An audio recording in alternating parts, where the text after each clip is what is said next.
Movie start होते ही हमें lake के नजदीक एक घर दिखाई देता है जिसमें एक मैरिड कपल रह रहा होता है। उस वक्त आधी रात गुजर चुकी होती है। तब एक लेडी अपने रूम में सो रही होती है, लेकिन उसका हस्बैंड बाहर ड्रिंक कर रहा होता है। उस आदमी को देखकर ऐसा लग रहा था कि जैसे वो बहुत ज्यादा डरा हुआ हो। वो एक पेंटिंग को काफी देर से बड़े गौर से देख रहा होता है। फिर कुछ देर के बाद वो मिरर के सामने आकर खड़ा हो जाता है और शीशे में अपना सर मारता है, जिससे उसे काफी चोट लगती है। जब उसकी वाइफ को ये आवाजें सुनाई देती हैं, तब वो जाग जाती है और उसे देखने नीचे आ जाती है। उसका हस्बैंड बहुत अजीब कंडीशन में होता है। वो उसे भी एक आयरन स्टिक से मार डालता है। फिर काफी साल गुजर चुके होते हैं और एक बार फिर हमें एक फैमिली दिखाई देती है और ये फैमिली काफी हैप्पी फैमिली होती है। इस फैमिली में हस्बैंड वाइफ जो कि अपनी लाइफ बहुत खुशी खुशी स्पेंड कर रहे होते हैं। इसमें लड़के का नाम एडम और लड़की का नाम लिसा होता है। बेसिकली एडम एक मैथमेटिक्स प्रोफेसर होता है। अभी कुछ अर्सा पहले ही एक यूनिवर्सिटी से उसे बहुत ही अच्छी जॉब ऑफर होती है, जिसकी सैलरी भी काफी अच्छी होती है और साथ में वो लोग उसे रहने के लिए एक खूबसूरत सा घर भी प्रोवाइड करते हैं, जिससे वो काफी खुश होता है। फिर वो लोग सिटी से टाउन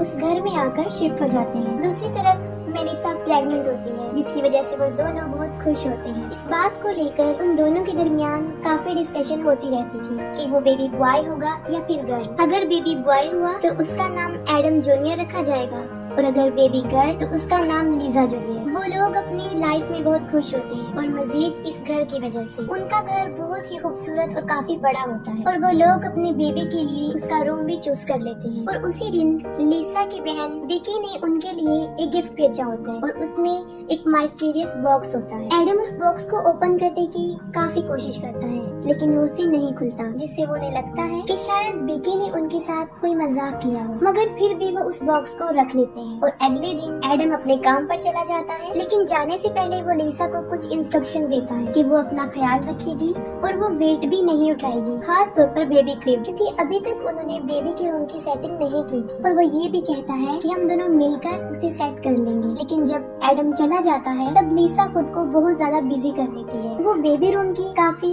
सेटिंग कर लेती है, इवन के बेबी क्रिब को भी, क्योंकि उसे नहीं लग रहा था कि वो क्रिब इतना हैवी है। फिर उसका जहन उस बॉक्स की तरफ जाता है जो एडम से ओपन नहीं हुआ था। और यहाँ पर एक अजीब चीज ये होती है कि लीसा से वो बॉक्स इजीली खुल जाता है और जब वो उसे ओपन करती है तो वो बिल्कुल खाली होता है। फिर वो उस बॉक्स को रख देती है और वॉक पर चली जाती है। तब उसे एक औरत नजर आती है जो रो रही होती है और उसकी बॉडी पर भी ब्लड लगा होता है और वो बार बार एक ही लफ्ज बोल रही थी कि मैंने अपने बच्चे को खो दिया है। उसकी ये हालत देखकर लीजा उसकी हेल्प करना चाहती थी, लेकिन वो लीजा को देखकर अजीबो-अजीब बातें करना शुरू कर देती है। वो उसे कहती है कि जो बच्चा तुम्हारे पेट में है वो तुम्हारा नहीं रहेगा, वो उसे ले जाएगा और लोग भी तुमसे डरना शुरू कर देंगे। और ये भी कहती है कि तुम अपने बच्चे को बचा नहीं सकोगे। ये बातें सुनकर लीजा काफी डर जाती है और वो वापस घर आ जाती है। फिर वो एडम को कॉल करती है और सारे इंसिडेंट का उसे बताती है। लेकिन उस दिन से लीसा के साथ अजीबोगरीब होना शुरू हो जाता है। उसे बेबी रूम से किसी बच्चे की रोने की आवाजें आती हैं। फिर हालात को समझने के लिए वो ऊपर जाकर देखती है, तो जो चीज वो देखती है उसे देखकर काफी हैरान हो जाती है।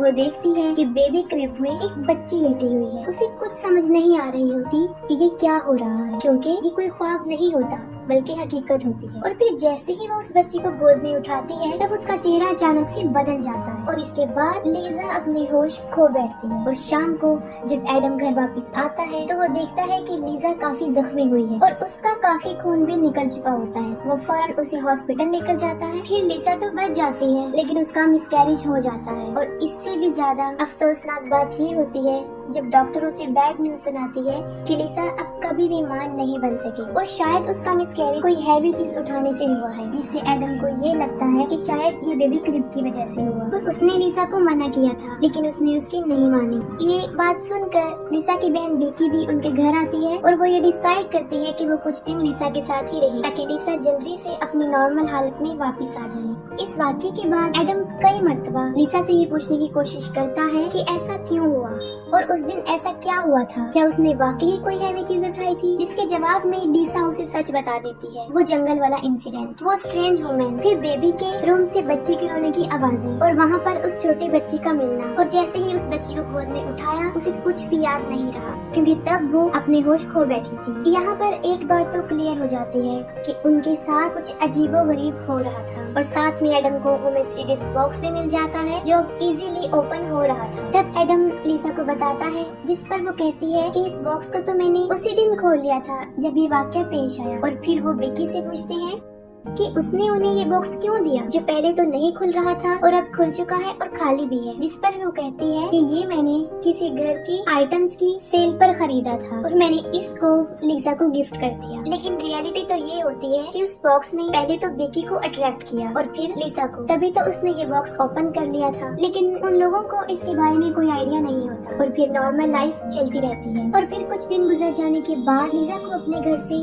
कुछ महसूस होना शुरू हो जाता है जिसे वो बता भी नहीं सकती थी। जैसे अक्सर घर के मिरर्स में लीसा का रिफ्लेक्शन काफी अजीबोगरीब बिहेव करता। और एक सुबह जब बेकी और लीसा योगा कर रहे होते हैं तब एक बार फिर लीसा को किसी बच्चे के रोने की आवाजें आती है। इस बात को वो बेकी से भी शेयर करती है। वो काफी डर जाती है और फिर से चेक करने बेबी के रूम में चली जाती है और इस बार फिर बेबी क्रिब में एक बच्ची लेटी होती है, लेकिन अब वो पहले से बड़ी हो चुकी होती है। और अजीब बात तो ये होती है कि वो सिर्फ लीसा को नजर आ रही होती है, विकी को नहीं। फिर वो अपनी बहन को एक्सप्लेन करती है कि वो नॉर्मल है और वो वाकई एक बच्ची को देख रही है। फिर रात को एडम देखता है कि लीसा अपने बेड पर नहीं है। वो उसे देखने के लिए जाता है। तब लीसा उसे फायर प्लेस के पास खड़ी हुई मिलती है जो कि एक पेंटिंग को मुसलसल घूर रही होती है। वो एडम को बताती है कि हमारे साथ कुछ अजीब हो रहा है क्योंकि जब हमारे साथ हादसा पेश आया तब ये पेंटिंग ऐसी नहीं थी और अब ये पेंटिंग बिल्कुल बदल चुकी है। क्योंकि पहले उस पेंटिंग में ये था कि 4 बच्चे खेल रहे थे और उन्हें एक औरत बैठकर देख रही थी, लेकिन अब ऐसा कुछ नहीं हो रहा होता। और वाकई ही वो पेंटिंग बदल चुकी होती है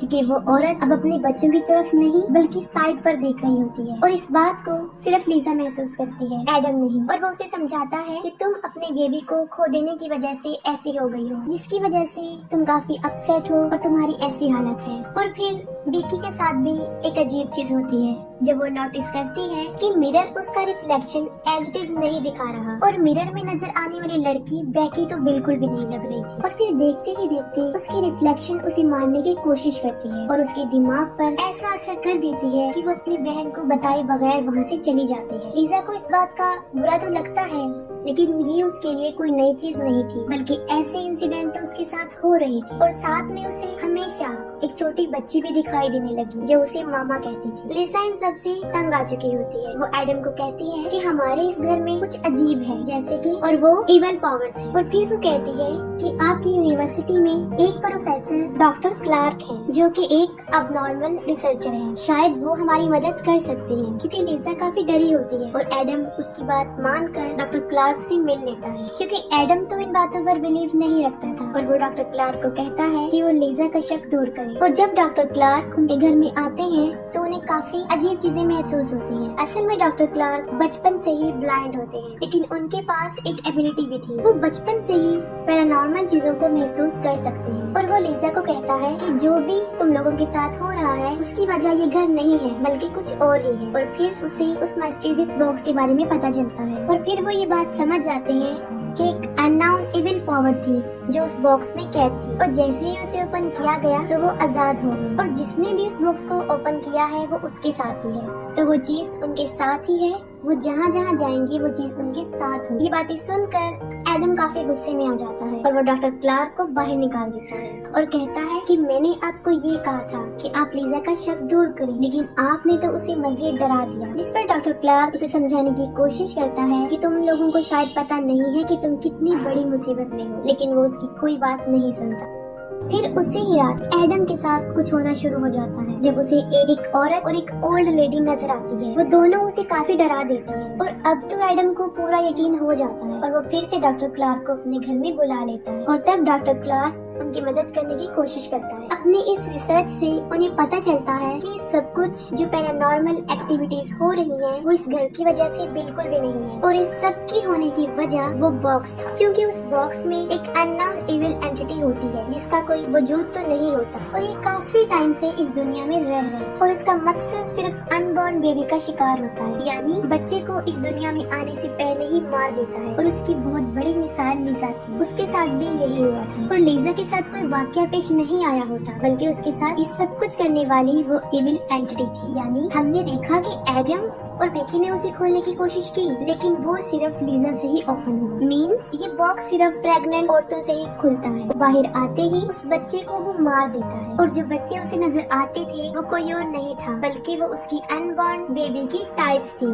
कि अगर वो इस दुनिया में आ जाती तो वो ऐसी हो, और वो बच्ची स्टेप बाय स्टेप बड़ी होकर ऐसी होती। जैसे लीजा को पहले छोटी सी बच्ची नजर आई थी, फिर उससे बड़ी, और फिर वो लेडी और ओल्ड लेडी, और वो बच्चे की ओल्ड वर्जन थी। और ये इविल एंटिटी ज्यादातर मिरर्स और पेंटिंग्स में होती थी, क्योंकि उसका कोई वजूद तो था नहीं कि वो दुनिया में रहती, और ये पावर लोगों के दिमाग को अपने कंट्रोल में करके उन्हें अजीबोगरीब चीजें दिखाती थी। और ऐसा उन तीनों के साथ कई दफा हो चुका था। और इस एंटिटी को मारा तो नहीं जा सकता, सिर्फ कैद किया जा सकता है, और इसे कैद करने के लिए सेक्रीफाइस करना पड़ता है। इसका मतलब ये था कि अगर उस औरत को मारा जाए तो वो एंटिटी कैद हो जाए। और यही वजह थी जब पहली फैमिली में आदमी ने अपनी बीवी को मार दिया, और उनके ही घर के सामान में लीजा को वो बॉक्स बेकी ने दिया था, वहाँ से मिला था। और जंगल में नजर आने वाली औरत उस मरी हुई औरत की सोल थी, जो उस एंटिटी के साथ उस बॉक्स में कैद। लेकिन एडम लीजा को मारना नहीं चाहता था। एडम बहुत कोशिश करता है कि वो लीजा को इस मुसीबत से बचा ले, लेकिन ये एंटिटी लोगों को हिप्नोटाइज करती है और लोगों को एक दूसरे से मरवाती है। अब एडम भी हिप्नोटाइज हो चुका होता है, और वो उस आदमी की तरह लीजा को मार डालता है, और वो एंटिटी फिर से उस बॉक्स में कैद हो जाती है, और एडम जेल चला जाता है। और जाने से पहले वो बॉक्स को बेकी को देता है, और अब ये सब कुछ बेकी के साथ होने वाला था, क्योंकि वो भी प्रेग्नेंट। और इसी के साथ मूवी भी एंड हो जाती है।